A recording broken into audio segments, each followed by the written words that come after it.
आज के पाठ का शीर्षक है आधुनिकतावाद और अज्ञे की कविता। इस पाठ के अध्ययन के उपरांत आप आधुनिकतावाद के आरंभ के बारे में जान सकेंगे, आधुनिकतावाद की अवधारणा एवं उसकी प्रवृत्तियों से परिचित हो सकेंगे, अज्ञे की कविता यात्रा के बारे में जान सकेंगे और अज्ञे के काव्य की अनुभूति एवं अभिव्यक्ति के पक्ष उसकी विशेषताओं से अवगत हो सकेंगे।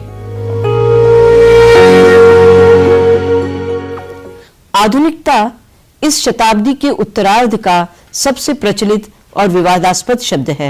एक नए आंदोलन के रूप में इसकी शुरुआत 1915 से 1920 के बीच हो चुकी थी। एक पाश्चात्य आलोचक ने तो 20वीं शती में आधुनिकतावाद का निरूपण करते हुए इसे नगरबोध से जोड़ा है। इनके अनुसार आधुनिकता की शुरुआत तब से मानी जा सकती है जब से डियोनिसिस का नगर में आना हुआ है। यह एक ही देव है जो आधुनिकतावाद के स्वरूप को उजागर ही नहीं करता बल्कि इसे साकार रूप भी देता है। इसे विसंगति, क्रूरता, सामाजिक भागीकरण, नग्नता आदि में आंका जा सकता है। आधुनिकता एक खंडित विकास क्रम का भी सूचक है।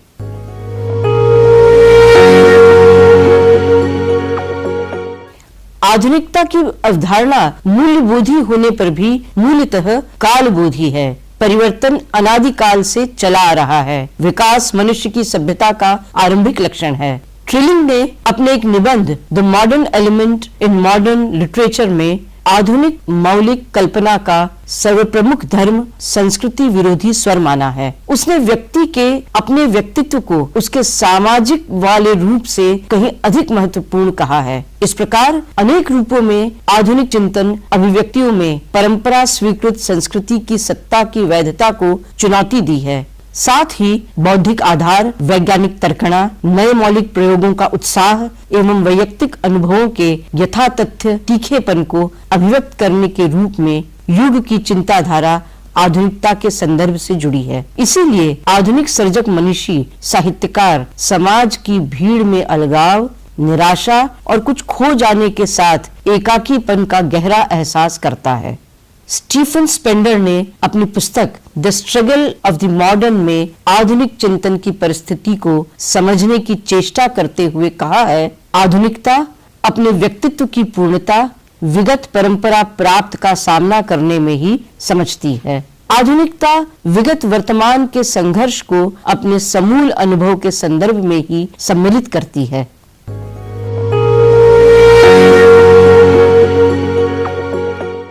आधुनिकतावाद की प्रवृत्तियां जानना बहुत जरूरी है, जिसके अंतर्गत आधुनिक भावबोध के संक्रमण और विकास की परख को हम गिन सकते हैं।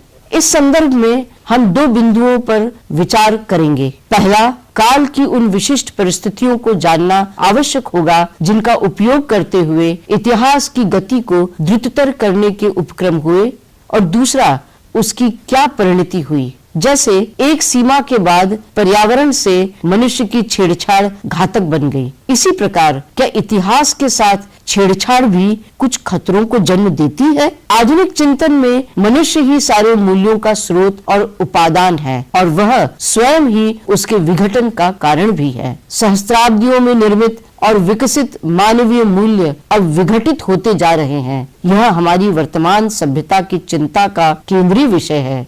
द्वितीय महायुद्ध की समाप्ति के बाद से तो मूल्य संबंधी आधार ही जैसे उखड़ गए हैं। मूल्य विघटन की इस स्थिति को लाने में विज्ञान और प्रविधि का सबसे बड़ा हाथ है। यदि द्वितीय महायुद्ध न होता तो अणुबम, अणुविद्या, अणुशक्ति के आविष्कार से लेकर अंतरिक्ष यात्रा तक का आयोजन न होता।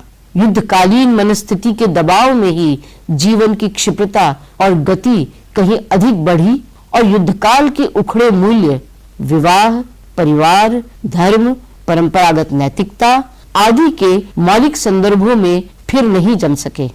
क्योंकि महायुद्ध तो समाप्त हो गया, पर उसके स्थान पर आसानी से समाप्त न होने वाला शीत युद्ध आरंभ हो गया। विकसित और विकासशील देश अंदर अंदर युद्ध के लिए अपने को तैयार कर रहे थे। इस प्रकार युद्ध की मनोवृत्ति का दबाव बढ़ने व उद्योग और प्रविधि की लपेट में आने की गति का विस्तार होता गया और संकटकालीन स्थिति सामान्य स्थिति में बदल गई।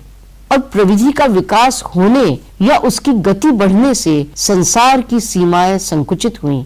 मनुष्य एक दूसरे के अधिकाधिक संपर्क में आया और मूल्यहीनता की स्थिति की वृद्धि का यही प्रधान कारण बना, क्योंकि एक सीमा के बाद मनुष्य ही मनुष्य के लिए सबसे बड़ा खतरा हो जाता है। इस परस्पर संपर्क से मनुष्य की अनुभूति शक्ति का क्षरण होता है। क्षरण से मानवीय सौहार्द में उत्तरोत्तर कमी आने से कठोरता का विकास होता है, जिसको हमारा समकालीन जीवन व साहित्य दोनों प्रस्तुत करते हैं। मनुष्य से मनुष्य का संपर्क बढ़ते हुए रूप में तनाव, द्वंद्व या संघर्ष की मनस्थिति को जन्म देता है, जो बौद्धिक चेतना केंद्रों के परस्पर संपर्क का स्वाभाविक परिणाम है, खास तौर से आधुनिक परिग्रही समाज में।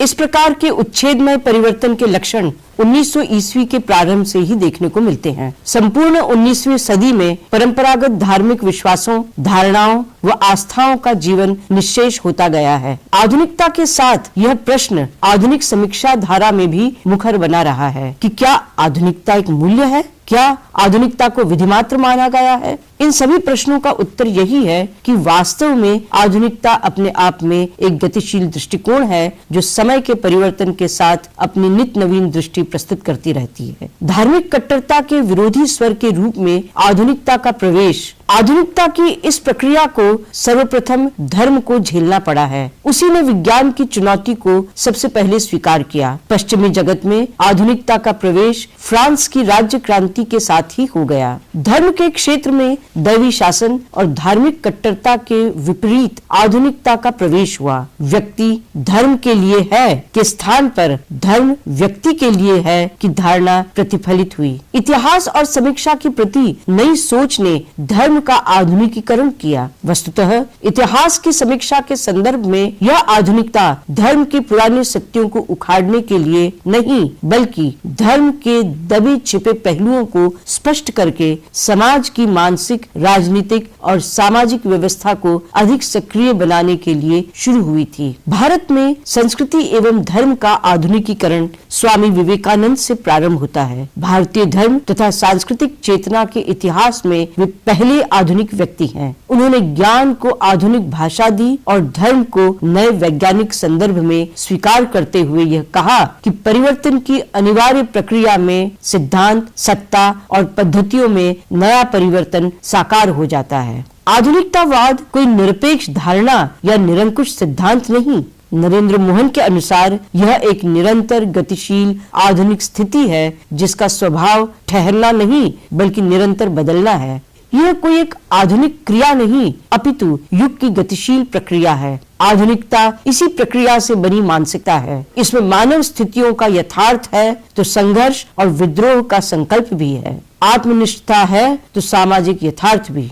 पिछले दशकों में टी.एस. इलियट, एज़रा पाउंड तथा यीट्स द्वारा निष्कर्षित विचार यूरोपीय साहित्य में अंग्रेजी साहित्य के महत्वपूर्ण स्थान की स्वीकृति का अभाव है। इन विचारक कवियों के पश्चात पारंपरिक विचारधारा के प्रभावों से वैचारिक संबंध विच्छिन्न किए गए। वे सार्वभौमता में विश्वास नहीं करते, जिसके कारण आज का युग महान संकटों से गुजर रहा है। धर्म, विज्ञान, कला, भाषा, नैतिकता और दर्शन के क्षेत्र में जैसा संकट उपस्थित हुआ है वह बड़ा गंभीर है। यही आज के संवेदनशील मानव को आधुनिकता की ओर खींच रहा है। औद्योगिकरण आधुनिकता की पहचान है। साक्षरता का सर्वव्यापी प्रसार आधुनिकता की सूचना देता है। नगर सभ्यता का प्राधान्य आधुनिकता का गुण है।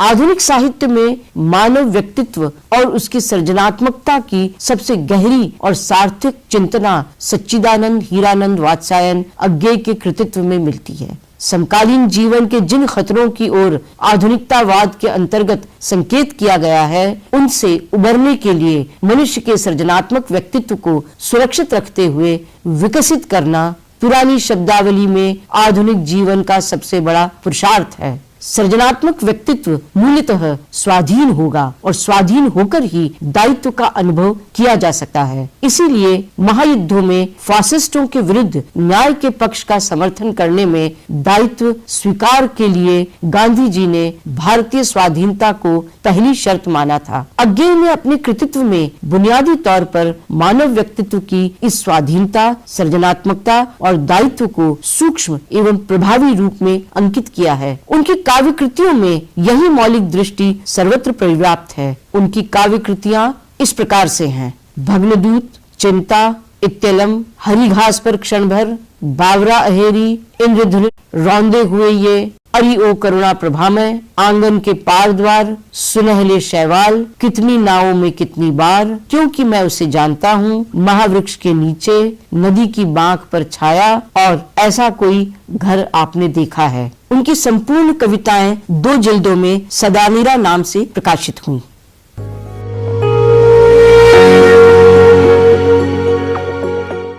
यंत्र में आवृत्ति और प्रसार की क्षमता है, पर सर्जन की शक्ति नहीं। सर्जन व्यक्तित्व के वैशिष्ट्य में ही संभव है। भीतर जागा देवता में कवि कहते हैं, यह अनुभव अद्वितीय जो केवल मैंने लिया, सब तुम्हें दिया। यह अनुभव अद्वितीय इसलिए संभव हो पाता है क्योंकि अज्ञे के अनुसार प्रेम तथा उसकी वेदना में जैविक सृष्टि तथा कलात्मक सर्जन दोनों ही प्रक्रिया गतिशील होती है। अज्ञे की पंक्तियां हैं, एक क्षण भर और लंबे सर्जन के क्षण कभी भी हो नहीं सकते, बूंद स्वाति की भले हो बधती है, मर्म सीपी का उसी निर्मम त्वरा से वज्र जिससे फोड़ता चट्टान को, भले ही फिर व्यथा के तन में बरस पर बरस बीते, एक मुक्ता रूप को पकते। बड़े रचनाकार की पहचान इस बात से होती है कि उसने अपने युग जीवन की केंद्रीय समस्या को कितनी दूर तक पहचाना है, और आलोचक कृतकार्य तभी है जबकि वह रचनाकार के इस निदान पर अंगुली रख सके। अज्ञे की दृष्टि में यंत्र और सर्वसत्तावादी पद्धति के आतंक में फंसे मानवीय व्यक्तित्व को सृजनात्मकता की दिशा में गतिशील करना उनके लिए प्रमुख कवि दायित्व था। उनके कवि दायित्व या कवि दृष्टि के केंद्र में जो महत्वपूर्ण चिंतन थे, जिनको उन्होंने अपनी कविता का विषय बनाया, उन पर हम क्रमशः चर्चा करेंगे। स्वाधीनता और सृजनशीलता की सुरक्षा।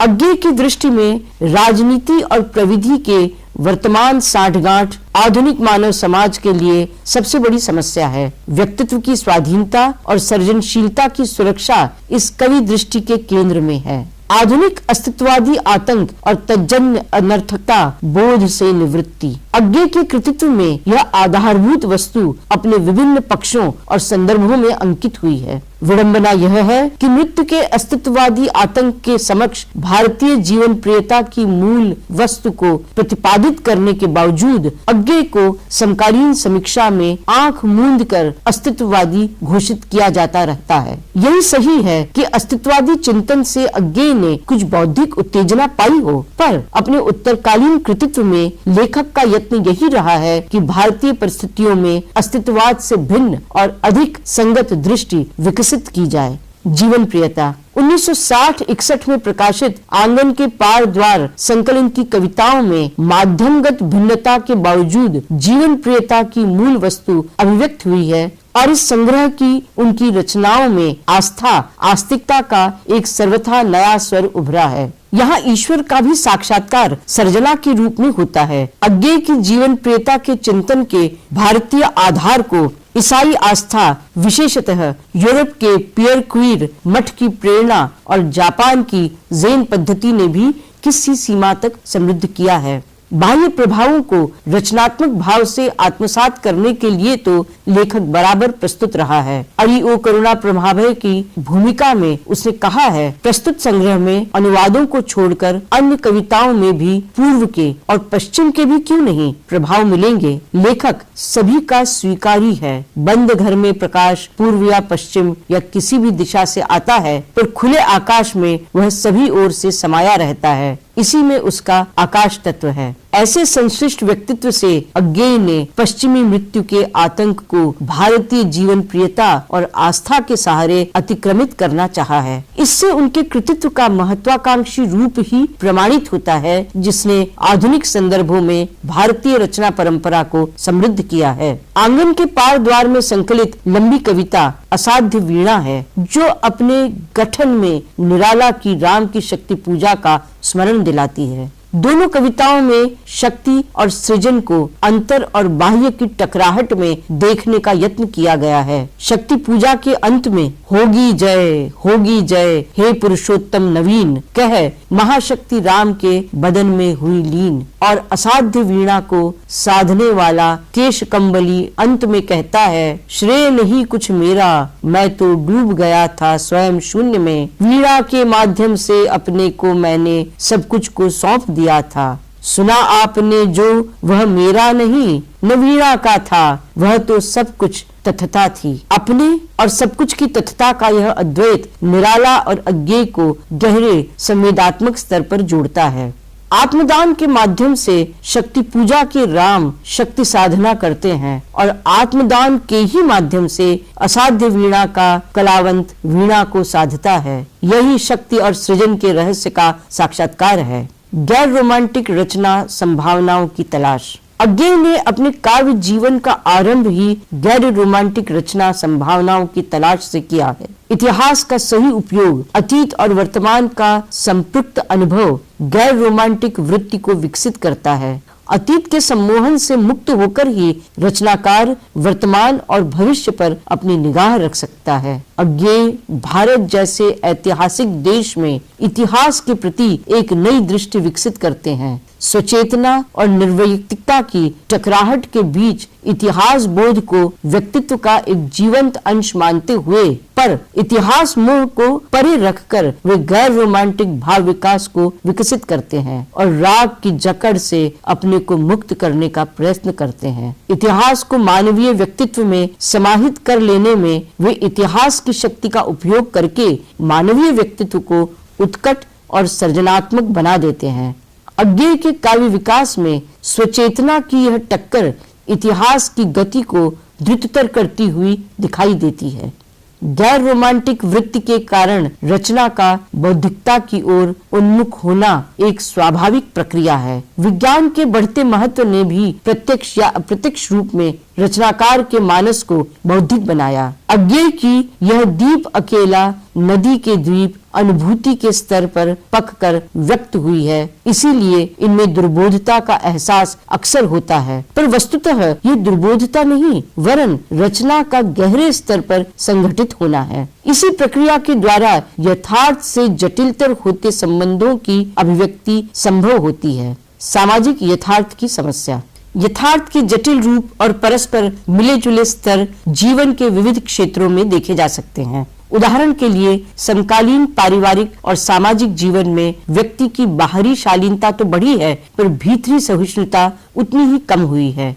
इससे व्यवहारिक जीवन में तनाव बढ़ा है। मनोवैज्ञानिक संदर्भ में प्रायः अनुभव किया जाता है कि बड़े जीवन मूल्य और सिद्धांत व्यक्ति के राग द्वेष जैसे हीन माने जाने वाले मनोविकारों की जमीन से भी विकसित होते हैं। विज्ञान के क्षेत्र में दिक्काल संबंधी हमारी धारणाओं में मौलिक परिवर्तन हुआ है। यथार्थ के इन जटिल रूपों के अनुभावन के विविध पक्ष बौद्धिक उन्मुखता के स्तर पर अज्ञेय और उनके बाद के नए साहित्य में बड़ी कुशलता से अंकित हुए हैं।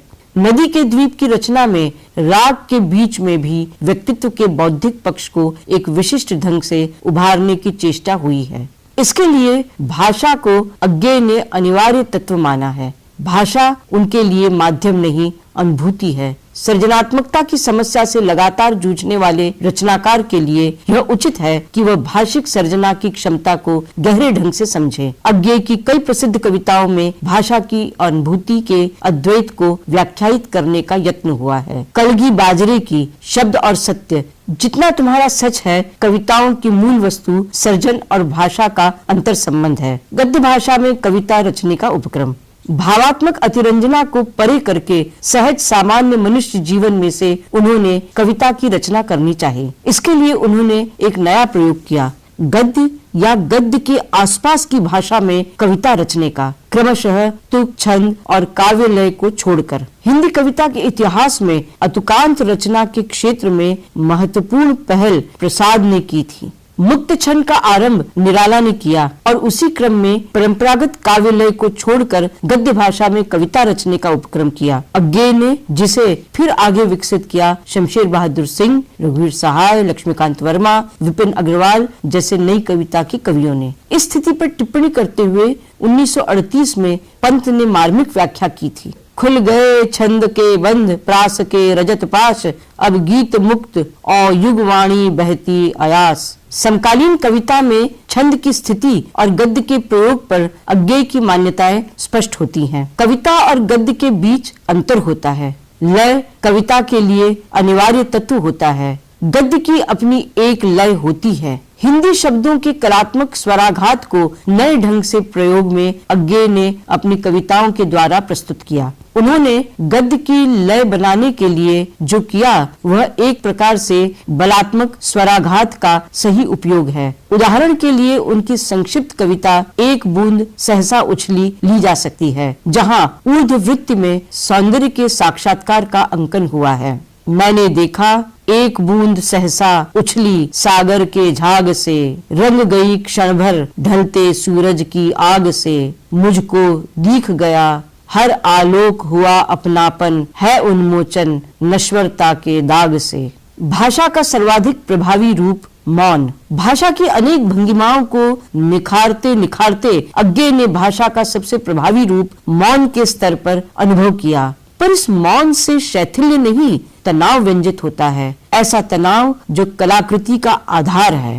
तू काव्य सदान्वेष्टित यथार्थ चिरतनित भारहीन गुरु अव्यय, तू छलता है पर हर छल में तू और विशद अभ्रांत अनूठा होता जाता है।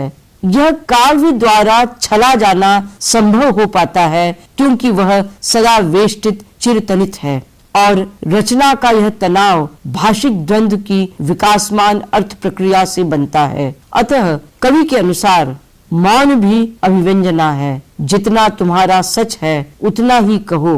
व्यक्ति और भाषा के गहरे आयामों की समरसता। अज्ञेय के काव्य का वैशिष्ट व्यक्तित्व और भाषा के गहरे आयामों को समरस करने में रहा है। मानव की सृजनात्मक क्षमता को केंद्रीय वस्तु मानने के कारण अज्ञेय की कविताओं में पगे पगे रचना प्रक्रिया की व्याख्या होती है।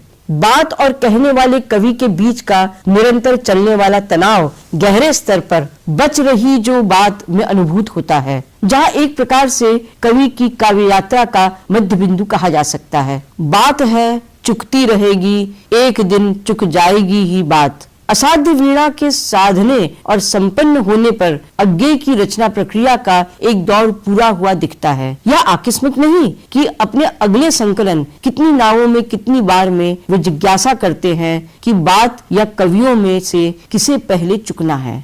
बात है चुकती रहेगी, एक दिन चुक जाएगी ही बात। जब चुक चले तब उस बिंदु पर जो मैं बचूं, मैं बचूंगा ही, उसको मैं कहूँ इस मोह में और कब तक रहूं। चुक रहा हूँ मैं स्वयं जब तक चलूं, तब भी बच रहे जो बात। बात ही तो रहेगी उसी को कहूँ। रचना प्रक्रिया के अंतर्गत रचना और रचनाकार की कश्मकश का ऐसा सूक्ष्म और बेलाग अंकन शायद ही कहीं मिले। अपनी काव्य यात्रा का उत्तर पक्ष प्रारंभ करते समय इस समस्या से एक बार फिर जूझना कवि की आधुनिक आत्मसजगता का परिचायक है। कितनी नावों में कितनी बार पूर्व तथा उत्तर अज्ञेय का संधि क्षेत्र है। प्रायः 20 वर्षों का रचना काल, जिसे अज्ञेय का उत्तर काव्य कहा जाता रहा है, वह पुराने को पका रहा है और अपेक्षाकृत कुछ कम नए प्रयोगों में संलग्न है। तत्सम से तद्भव होने की जो प्रक्रिया अज्ञेय में आरंभ हुई थी, अब देशीपन की ओर बढ़ रही थी, जो एक प्रकार से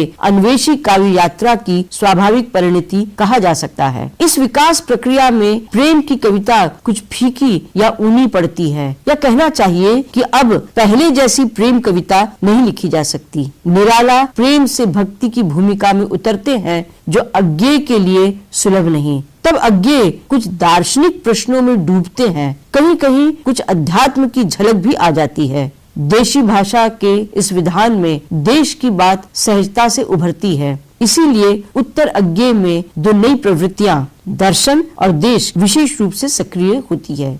उत्तर अज्ञेय के मुख्य रचा संसार में देसीपन से अभिप्राय महज देशज शब्दावली नहीं, अपितु समूचे दृष्टिकोण, शब्द समूह, विषय वस्तु और उसकी बुनियादी सहानुभूति सभी में प्रतिफलित होती है। नदी की बांक पर छाया की एक छोटी कविता है पंडित जी।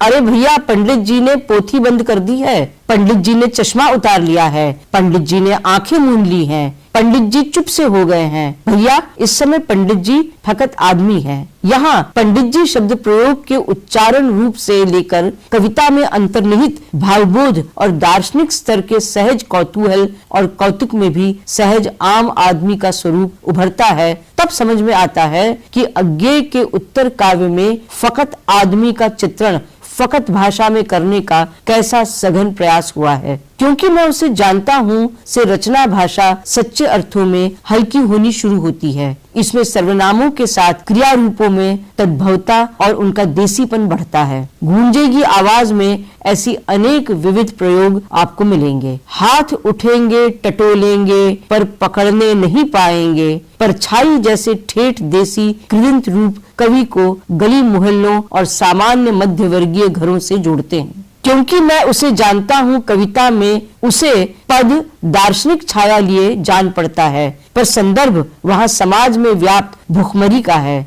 कवि अखबार के कॉलमों में वर्णित उस अनाम व्यक्ति से संबंध महसूस करता है जो पेट की आग में जल रहा है। क्योंकि मैं उसे जानता हूँ जिसने पेड़ के पत्ते खाए हैं और जो उसकी जड़ की लकड़ी को भी खा सकता है, क्योंकि उसे जीवन की प्यास है। इसीलिए मैं पेड़ की जड़ को या लकड़ी को अनदेखा नहीं करता, बल्कि पानी को प्यार भी करता हूँ और करूँगा। समाज के जीवन के लिए व्यापक सहानुभूति का भाव और करुणा की भावना अज्ञेय के उत्तर काव्य में गहरी होती है। मैं और तुम का संबंध तो कविता में पुराना है।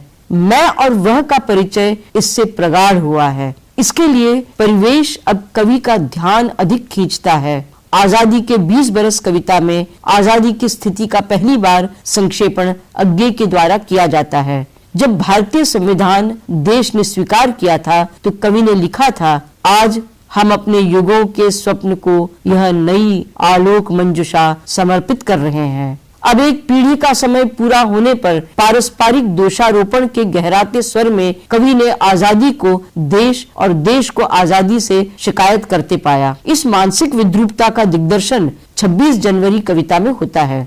क्योंकि मैं उसे जानता हूँ में गूंजेगी आवाज खंड की कविताएं देश की वर्तमान परिस्थिति से जुड़ी हुई हैं। आजादी के 20 बरस, अहम राष्ट्रीय संगमनी जनानाम, क्योंकि मैं, जनपथ, राजपथ, केले का पेड़, देश की कहानी, दादी की जबानी जैसी कविताएं तीखे व्यंग की मुद्रा व मुहावरों में चलती है, जो अज्ञेय के यहाँ आलोचना व अस्वीकृति का कठोर रूप है और उनके रचना विधान में बाद में विकसित हुआ है। इन कविताओं का मिजाज पूरी तरह देसी है। केले का पेड़ व्यंग और सहानुभूति की मिलावट वर्ग की सशक्त रचना है। व्यंग से आरंभ हुई कविता सहानुभूति में पूरी होती है। एक पंजाबी बुझारत या पहेली के लोक आधार से प्रेरणा लेकर कविता अपने संदर्भ में जमकर खड़ी हुई है। अपने ही अप्रस्तुत केले का पेड़ के विरोध में कविता अंत में भारतवासी को सीधे संबोधित करती है, ओ केले के पेड़, क्यों नहीं भगवान ने तुझे दी रीढ़, कि कभी तो तू अपने भी काम आता, चाहे तुझे कोई न भी खाता, न सेठ न सन्यासी न डांगर पशु, चाहे तुझे बांध कर तुझ पर न भी भसाता, हर असहाय मृत आशा शिशु, तू एक बार तनकर खड़ा तो होता, मेरे लुझलुझ भारतवासी। पूरी कविता में समूचे देश का इतिहास, उसकी मानसिकता पहले धीमे से फिर तीव्र स्वर में गूंज उठती है। एक ऐसा भारत देश जिसका फल देशी विदेशी राजाओं ने ही खाया है। यह निरा संयोग नहीं कि अप्रस्तुत केले का पेड़ भारतीय व्रत त्योहार उत्सव में मांगल्य का सूचक रहता है और इस मायने में भारतवासी के लिए सच्चा प्रतीक है, उसकी उपयोगिता, उसकी निरीहता दोनों के ही संदर्भ में। सागर मुद्रा में अज्ञेय का पुराना काव्य संस्कार एक बार फिर प्रबल होता है। यहाँ प्रकृति और प्यार की कविताएं हैं, कवि कर्म की समीक्षा है और है परम तत्व का आकर्षण। प्यार और प्रकृति का यह मिला जुला रूप सागर मुद्रा में उभरता है। सागर की लहरों के बीच से वह बाहें बढ़ाए हुए पुकारती हुई बोली, तुम सागर क्यों नहीं हो? सागर की विशेषता है कि वह निर्बंध मुक्त बहता है। जो कवि की दृष्टि में प्यार का मानक है, वो बांधता नहीं, विस्तार देता है। यही सागर मुद्रा है। विराट और साधारण का मेल परम तत्व की भांति कवि अपनी रचना प्रक्रिया में भी देखता है। सागर मुद्रा इसी का आख्यान है। सागर की विराटता के सामने है साधारण वन तुलसी की तीखी गंध, ताजे लिपे आंगनों में गोईठों पर देर तक गरमाए गए दूध की धुईली बास, जेठ की गोधूली की घुटन में कोयल की कूक। इस आमने सामने की टकराहट में रचना का उत्स है। परम तत्व और कवि की रचना प्रक्रिया की बनावट में एक जगह संशय मुखर है, एक जगह आश्वस्ति। यहाँ जीवन प्रक्रिया, रचना कर्म और परम तत्व की बनावट को समझने के लिए अप्रस्तुत का काम करती है। आधुनिक कविता समीक्षा की पदावली में प्रचलित बनावट, बुनावट जैसे प्रयोग अज्ञे की उत्तर काव्य में सामान्य धारा में कुछ अलग दिखाई पड़ते हैं। सागर मुद्रा में पहले मैं सन्नाटा बुनता हूँ की लक्षणा उस्ताद बुनकर से लेते हैं। सन्नाटा बुनते बुनते कवि अंत में फिर कहता है कि मैं सन्नाटे का छंद हूँ। इसी बिंदु पर अज्ञे की उत्तर काव्य यात्रा संपन्न होती है। यहाँ बनावट और बुनावट पदावली का प्रयोग एक नई सार्थकता प्राप्त करता है। कवि अज्ञे की सामान्य साधारण जीवन से ली गई लक्षणा आगे और विकसित होती है नाच कविता में, जहाँ सामान्य साधारण शब्दों से बनी कविता एक ओर नाच के उत्सव उल्लास के पीछे अंतर्निहित करुणा को खोलती है और फिर उसी से मिले जुले स्तर पर कलाकार मात्र की वेदना के योग को उजागर करती है। रस्सी पर नाच दिखाने वाली की पीड़ा है कि लोग उसके नाच को देखते हैं, उसे नहीं। न मुझे देखते हैं जो नाचता है, न रस्सी को जिस पर मैं नाचता हूँ, न खंभों पर जिस पर रस्सी तनी है, न रोशनी को जिसमें नाच दिखता है। लोग सिर्फ नाच देखते हैं। खाना बनाने वाली गृहस्थन की भी यही पीड़ा है। मैंने पूछा क्या कर रही है कविता में व्यंग की मुद्रा हमें दिखाई पड़ती है। मैं जो परोसूंगी, जिनके आगे परोसूंगी, उन्हें क्या पता है कि मैंने अपने साथ क्या किया है। इस प्रकार यदि पूर्व अज्ञे में व्यक्तित्व और अस्मिता की तलाश है तो उत्तर अज्ञे में घर की। यह भी एक प्रकार का अंतर है तत्सम और देसी के बीच। आंगन के पार द्वार तक भवन की महिमा थी। आंगन के पार द्वार खुले, द्वार के पार आंगन। अब घर चिंता के केंद्र में है। मेरा घर जो दरवाजों को जोड़ता एक घेरा है मेरा घर, क्योंकि घर पहचान बनाए रखने का जरूरी साधन है। काशी में वत्सल निधि द्वारा आयोजित भारतीय घर परिसंवाद में रचनाकार की यह बुनियादी चिंता देखी जा सकती है। व्यक्तित्व व परिवेश की परस्पर पूरकता का चक्र यहाँ पूरा घूम जाता है। कवि की रचनाशीलता को समृद्धतर बनाता है। इस स्थिति में बहुत तरह के आवरणों को भेदता हुआ कवि यथार्थ तक पहुंचना चाहता है। अंतिम संकलन ऐसा कोई घर देखा है आपने में रचनाकार का यह उद्यम तीव्र होता दिखता है। अब वह पाता है चिड़ियों को जितने भी नाम दिए थे सब झूठे पड़ गए। स्वयं जब बोली चिड़िया, नहीं कहा कुछ मैंने। कवि यह भी समझता है कि मैं जो मानता हूँ अपने को खूब जानता हूँ, पाता हूँ अपनी ही पहचान। कभी कभी इस क्रम में अहंकार को गलाने की प्रक्रिया गलाई शीर्षक छोटी सी कविता में बखूबी व्यक्त हुई है। इस छोटे और तीखे विधान के साथ समझ में आता है कि उत्तर अज्ञे में या तो कविता पूरी तरह बनती है या फिर बिल्कुल नहीं बनती। बीच की कोई स्थिति नहीं है। अंतिम संकलन की अंतिम कविता है छंद, उसी विधान में जिसका अभी उल्लेख किया गया है। मैं सभी ओर से खुला हूँ, वन सा अपने में बंद हूँ। शब्द में मेरी समाई नहीं होगी, मैं सन्नाटे का छंद हूँ। पूर्व अज्ञे में मौन के अनेक संदर्भ है। रचनात्मक और विचार परक साहित्य है। इंद्रधनु रौंदे हुए में कवि ने कहा था, मौन भी अभिव्यंजना है, जितना तुम्हारा सच है उतना ही कहो। इन सभी तत्वों के बीच से कवि जैसे अपनी रचना का परिचय दे रहा है, जहाँ छलने की व्याख्या विशेष ध्यान देने योग्य है। मैं कवि हूँ, मैं सच लिखता हूँ, लिख लिख कर सब झूठा करता जाता हूँ। तू काव्य तू छलता है, पर हर छल में तू और विशद, अभ्रांत, अनूठा होता जाता है। बहुत कुछ ऐसे ही छल के लिए कवि ने अपने को सन्नाटे का छंद कहा है। पहले कवि स्वयं को महत्वपूर्ण मानता था, फिर क्रमशः कविता का महत्व बढ़ा और अब इस अंतिम दौर में जैसे दोनों एक हो गए। कवि स्वयं छंद बन गया। शायद यह अज्ञेय की अंतिम कविता हो जिसे उन्होंने समाधि लेख के रूप में चुना हो। इस पाठ के निष्कर्ष के रूप में हम ये कह सकते हैं कि आधुनिकता और आधुनिकता बोध में निहित वैज्ञानिक दृष्टिबोध का लाभ तभी उठाया जा सकता है जब उसे एक चेतना प्रक्रिया के रूप में ग्रहण कर समसामयिक मूल्यों का निर्माण किया जाए। ऐसे मूल्य जो काल सापेक्ष होते हुए भी समाज के साथ गतिशील हों।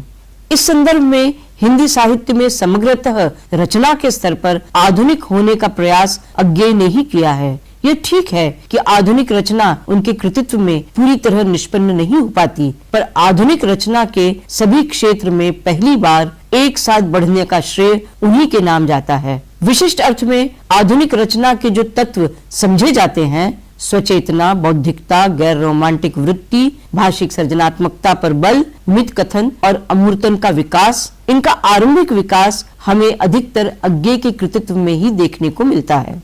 इस दृष्टि से सही अर्थ में आधुनिक रचना की समस्या में सृजनात्मक स्तर पर जूझने का हिंदी साहित्य में पहला महत्वपूर्ण उपक्रम अज्ञेय का ही है।